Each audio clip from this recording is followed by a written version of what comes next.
Welcome to CBS Sports HQ, presented by Geico. I'm Jenny Dell. We got Amanda Guerra, Brady, Quinn, Kanell going to be joining us shortly. Now, Super Bowl 58 in the rear-view mirror. It is time to turn our attention ahead to the next season. So I was sitting next to our producer Jack, who's in our control room right now, and he had a list, and he was like, "How many teams need a Super Bowl?" So you get the obvious ones, like the Falcons, the Commanders, quarterbacks. What did I say? Super Bowl. Oh, I mean, they also need that too. There's also some teams that need Super Bowls as well. All right, okay. The quarterback will help that.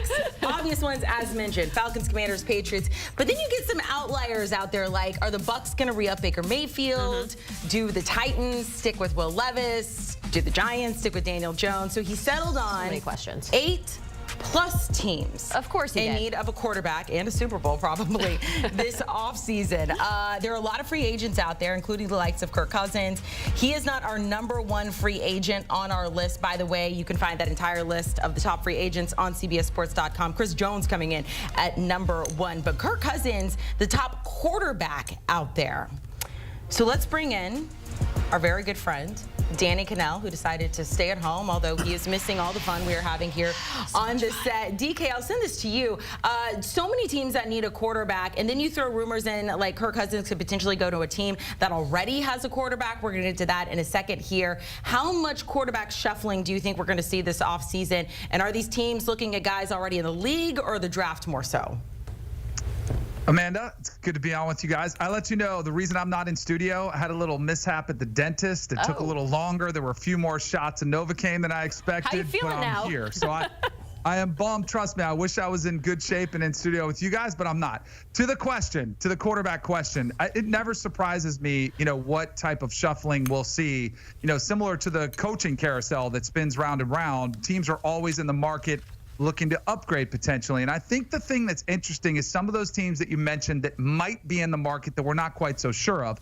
The New York Giants, you mentioned, Daniel Jones, what do they do with him? They basically have him back for one more year. The Steelers, they've just cut Mitch Trubisky. They got Kenny Pickett coming back, but he hasn't exactly flourished in that role. Do they look to go a veteran move? There's a lot of teams that are always looking to upgrade, that want to have that franchise quarterback where there is unequivocally no question we can make a playoff run and potentially make a Super Bowl run if we get an upgrade. But if they do, the list here is pretty short. I think it starts and stops with Kirk Cousins because I do think Baker Mayfield's going to end up back with the Bucs. So where else are you going to go? I think it's more likely to go to the draft for a younger guy because of the advantage of having a quarterback on his rookie contract than it is for one of these names to be the big splashy upgrade over the quarterback on your current roster. Yeah, and the interesting thing is the timing of all this. Obviously, free agency hits before the draft, and so if you're not someone who's a buyer into Kirk Cousins, and let's not forget, too, he's coming off of an injury, so we don't know how that will be viewed potentially in the free agent market, but it does appear that Baker Mayfield at least wants to sign back with the Tampa Bay Bucs coming off his best year. So if you are in the Kirk Cousins sweepstakes, there might be some bidding there first for his services before you move on. If not, then you've got a bunch of teams who are in a position to draft what is a very deep draft at the quarterback position this year. So the way I count it was, I think there's 5 teams you can make the case, no doubt, need a quarterback. And there's another list of about 3 or 4 that maybe have someone but could be making an addition to their roster. The Denver Broncos have Russell Wilson. We're all expecting him to be traded or cut. We look at Minnesota. Well, they don't necessarily have Kirk Cousins, but we're kind of thinking he might sign back. At least that's what we've talked about or heard about through the season. Same thing with Baker Mayfield and the Tampa Bay Bucs. But you get some interesting teams like Chicago. They're sitting at #1. You could make the case they don't need a quarterback. They've got Justin Fields, but they might take Caleb Williams, so then they'd be trading Justin Fields to a team that might be in need, like Atlanta, like Pittsburgh. So there's a lot of different scenarios that could play themselves out. Kirk Cousins will be the first domino based on what he does, him and Baker Mayfield, and then the rest will look to the draft. The other free agents you're looking at most likely are not going to be guys the teams are bringing in to sign to starter money. Danny, I want to dive a little deeper into this Kirk Cousins chatter that we got going on. Obviously, as we all discussed, top free agent quarterback this offseason. Now, there are rumors out there could potentially go to the Niners, the Steelers, the Falcons also have been mentioned a lot. Danny, where do you think Cousins is going to end up? Jenny, ultimately, I think he ends up back in Minnesota. I know there's some speculation on the 49ers, but I do think they're sold on Brock Purdy. I know he didn't have the best game in the Super Bowl, but he did play pretty well at an elite level where he was in the MVP conversation for most of the season, if not the entirety of it. So if there was another option that I was Kirk Cousins and I was considering, number one would be Minnesota, but I do think the Atlanta Falcons are an attractive option. Brought in Zach Robinson. He's familiar with the system because Coach O'Connell, they were both together with LA, so the same type of system they were running. He wouldn't have to start from scratch as far as the system goes. There's a lot of weapons. I do think Atlanta plays in a division that's fairly wide open, that there's some talent around him. So I think if it's not Minnesota, Atlanta I would find pretty attractive for Kirk Cousins. And then I also think there's the question of how, is Kirk Cousins going to pick up where he left off? He is 35. He is coming off an Achilles. I know we're at a place where, technology and medical science and advancements are great, but I still think there's some question marks if he's a sure thing. So I don't know if another team is going to take that risk. I think he signs a team-friendly deal with the Vikings and stays in Minnesota. A team-friendly deal is not something we've heard Kirk Cousins sign before during the course of his career.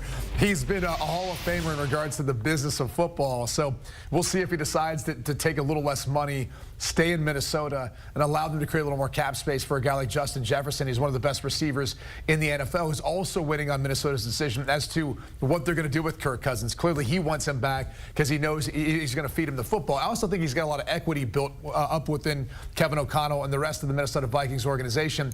Danny brings up a good point, though. The system at this point in time of his career is going to be paramount over anything else. When you're a quarterback, you've played for so long in different systems, or you've been in one that you feel comfortable in, you can excel in. You don't want to have to deal with having to learn an entire new system. So that could be something that I think for him is more helpful from a professional standpoint, but also his family. Let's not forget, too, he's got some roots there. He's a family man. We saw that with the Netflix documentary. Got the van. Yeah, he's got the van. So, maybe he doesn't want to uproot his family, too, to a place like Atlanta, or even out there in the Bay Area for the San Francisco 49ers, even if that was a potential possibility. A couple of minutes ago, I thought it was interesting. You said Kirk Cousins is going to be the first domino to fall, not Justin Fields. And we're going to talk about Justin Fields here in a little bit, but why Kirk Cousins instead of Justin Fields? I hope whatever the Bears do with Justin Fields, they'll decide at some point in time, but before the draft, because I don't want us to have to talk about the scenario for the next 2 months or 3 months, whatever it is from this point in time. Kirk Cousins, because of the free agency, the start of the new league year begins before the draft, and I think you're going to hear some rumors once the combine hits. That's where everyone bumps into each other there in Indianapolis. They have those conversations about what that trade compensation would potentially be worth. But the next thing is the start of the new league year. Once that hits, then you get the legal tampering period, whatever they call it now, and you start to get those conversations warm up. That's why I think you'll see Kirk Cousins and that decision be decided with Minnesota before you'll see probably whatever the Bears make a decision on regards to Justin Fields and his future in Chicago. What's the restaurant? San Elmo's? Well, San Elmo's is one of many. There's Prime 47, and if you're really one of the best there in Indianapolis, you're at Steak and Shake late. All right, that's what a lot of people won't tell you. That's where you'll find Brady Quinn. No, not me, but you'll find a lot of people. Okay, that's where that Kirk Cousins deal is going to go down. It's Steak and Shake circa midnight. Let's talk about Baker Mayfield. Both of you mentioned that you think he's going to stay with the Bucs. Brady, though, you got to talk to him one-on-one at the Super Bowl on our set. What was that conversation like in regards to his future? It was an interesting conversation because obviously our paths were similar in the sense we're both drafted into Cleveland, and after Cleveland you bounce around, you kind of go to different organizations, and you really start to open your eyes to what you value in that next opportunity. And for him, I think he's found a home there in Tampa. He loves the organization. He likes the system. Now that's going to be a little tough because Dave Kanell has moved on to become a head coach of the Carolina Panthers, but Liam Cohen's brought in. I think they're anticipating Baker being the guy in the quarterback, so that's going to be a system that's friendly. The only big question mark is, do they get Mike Evans back? It doesn't sound like he's going to come back. He is a free agent, so you're losing one of your top receivers, a future Hall of Famer in some people's minds, and that might be tough to deal with. But nonetheless, I think at this point he likes where he's at in Tampa. He loves the organization, and it would make a lot of sense to sign back there as well.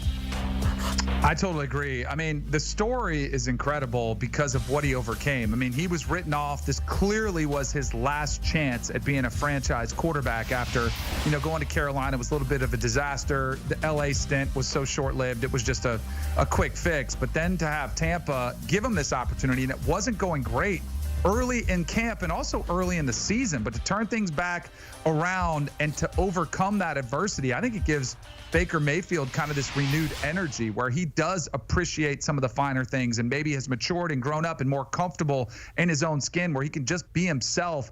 And I think his teammates have gravitated towards him. I think Liam Cohen is a pretty solid, fill-in and replacement for what you lost in Kanell. So from everywhere he's been, the quarterbacks have raved about him. They've had a lot of success. So I think Baker Mayfield should be back in Tampa, but I do think the loss of Mike Evans, if he does in fact go, is significant. He is one of those receivers that can make a quarterback look really good, but I think Baker's evolved to a place where he'll make the receivers look good, whoever they put around him.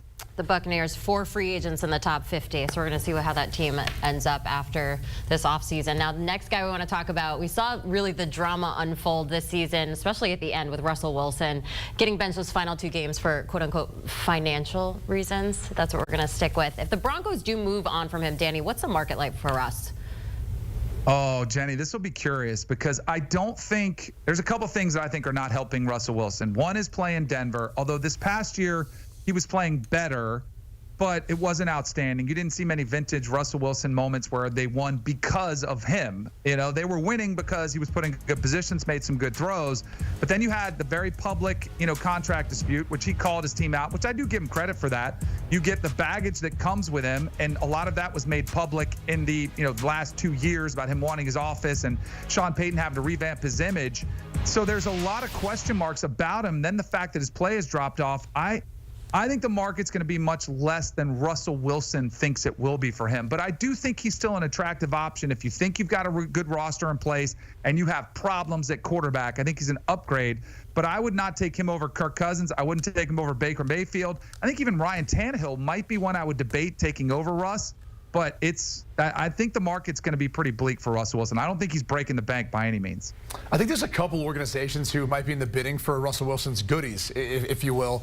Atlanta, we just talked about being one of them. Well done. How long did you work on that? Not very long. That one actually came pretty quick. Okay, Atlanta and Pittsburgh are the 2 teams that I'm most interested in because I think there's definitely a need at quarterback, especially if you look at what Pittsburgh did at the end of the season. I mean, Kenny Pickett's a first-round draft pick, but he was healthy enough to be the backup, not start towards the end of the season and into the playoffs. I really thought that was a moment to see what you have in the quarterback. And because of that now, clearly I think they're open to looking for someone else to have a quarterback competition and help get this team over the hump. So Pittsburgh's one, and we've talked about Atlanta. So that was not part of it. That was not part of it. But he definitely could level up if he goes to Atlanta. Oh gosh, help us. Very good. But and look, maybe it makes more sense to go to Atlanta if that is the case for some other people in his family.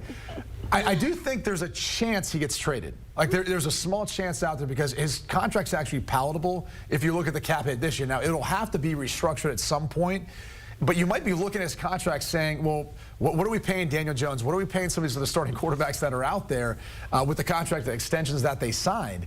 It's not that bad compared to some of the top-level guys you're seeing out there. And to Danny's point, he did improve his play. The hard thing is it feels like it was a bad breakup there in Denver, and if you don't have the stamp of approval from Sean Payton moving forward, that's not going to be a good thing for him. So he'll most likely get released, and then we'll see which bidder wants to bring him in. But Atlanta, Pittsburgh, those are the 2 teams I keep an eye on. You want a 1-2 step over to Justin Fields? No? Oh, boy, that was good. That was good. Okay. Give her the love she deserves. Thank you, Jenny. I appreciate it. Girls supporting girls and supporting Sierra. Let's talk about Justin Fields. You mentioned you want the Bears to make a decision. Please do it before we get to the draft. Yeah. They have the #1 pick. We're going to try to figure out what they're going to do. When it comes to Justin Fields, 2 questions. One, what is his trade value? And then, I mean, obviously that would be a trade versus Kirk Cousins, who would be a free agent, though. But where does Justin Fields land among quarterbacks available that teams would want? I think he's right up there next to Kirk Cousins. The difference is you're getting a guy who's got a lot more runway. He's still on his rookie deal. Yes, he's closer to have to sign him to that extension, but you could still play out the scenario of his 5th-year option and then multiple franchise tags. So you don't have to make that huge commitment to him. I think the concern is more of, are we still trying to find out what he is as a quarterback? Unfortunately, and it's not his fault, he was drafted into a tumultuous situation in Chicago. And finally, the final season where they give him some more help, we see what he's capable of as a quarterback, and we see him start to excel and improve. So, look, I'm a believer that he should stay in Chicago. They should trade out of that pick, continue to build on this roster. But if they decide not to, if they decide to stay put, take Caleb Williams, they're going to trade Justin Fields before that. I think everyone then signals and sees what they're going to do at the #1 spot. I think the interesting thing, Danny, would be we're all assuming it's one of two things. It's either stay put, take Caleb Williams, or trade Justin Fields, or you're trading out of the spot, right, and you're keeping Justin Fields, right, and you're accumulating more draft picks there with that king's ransom of someone trading up. The wild card to me in all this is, why are we all assuming that Caleb Williams is the quarterback that Ryan Poles and the Bears would want at #1? What if they could trade back out of it, still get the quarterback that they want in this class, whether it's Jaden Daniels, Drake May, and yet still get those picks for trading back, and you're trading Justin Fields out of it as well? That could be like the King's ransom move. That would be a Game of Thrones move, like that no one saw coming. But I know Caleb Williams is pegged as this surefire, no doubt, he's going to be a franchise quarterback. I don't think the gap is that significant between him and Drake May, and maybe possibly even Jaden Daniels. So I agree with you. That is the one wild card that could be in there that's not. I hope they keep Justin Fields. I think he's shown enough with all of the uncertainty, with all the change they've had with different offenses, and he's showed enough improvement over his first 3 years that there could be a tremendous upside still for him. And you got him on the rookie deal. But if somebody does move off of him, I do think the Steelers could be a team that could potentially make some sense around him. And here's the thing I like over Justin Fields, over any of the 3 quarterbacks or 4 quarterbacks that are projected to go in the first round. We know what the floor is. It's not going to bottom out, drop out. You're going to have a pretty good starter no matter what. And you could have a guy who could be a franchise quarterback for the next 8, 9, 10 years.